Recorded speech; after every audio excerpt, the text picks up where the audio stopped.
Sec and Chip, nabanggit nyo na limited na lang yung pinaggagalawan nitong iba pa nating mga hinahanap. Burado na ba o mabubura na ba natin, sir, yung anggulo na ng bansa, si Pastor Kibuloy or kung sino man doon sa apat pa natin hinahanap? There's always a lot of possibility, no, na maaaring kung saan parte sila ng mundo. There's always that possibility. Pero sa aming nakikita sa ngayon, nandyan lang yan. Nandito lang yan sa Pilipinas. Nandito lang yan. At we will assure you this, as what we've assured you before. Lumiliit na ang Pilipinas para sa kanila. Lumiliit na ito. Ganyang gumalaw ang pulis, ang military. Saka na magtatago niyan, ang taong bayan pa. And it will only show one thing. Remember, ito po'y pugante.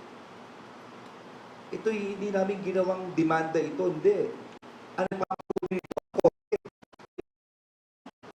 korte ang nagpapatuloy sa kanila at ang sala sa kanila ay napakasimple. Ito yung kasong child abuse, bata. Bata, isipin niyo yan. At trafficking. Yan ang mga kaso ng mga taong yan. At ang nag-issue ng warrant of arrest ay isang korte na kami ay nag-i-implement lamang.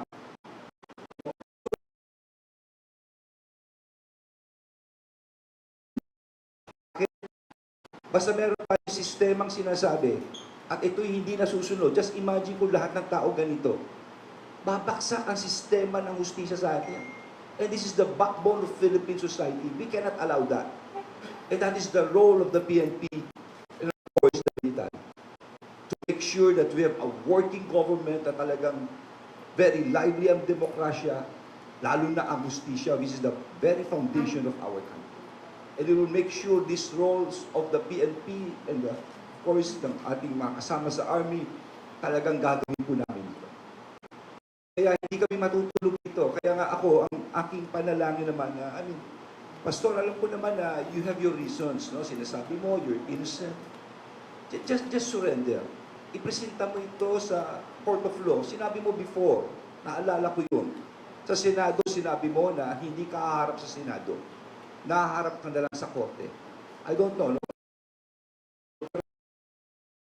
Pero eto na pagkakataon. This is now the time to present your evidence. This is the time to present your lawyers. No? We've got procedures in court na susundin ito. At kung sakali man, merong appeal ito, etc. Marami to make sure na talagang tama ang proseso ng hustisya sa ating bansa. At lahat ay dapat sumunod dito.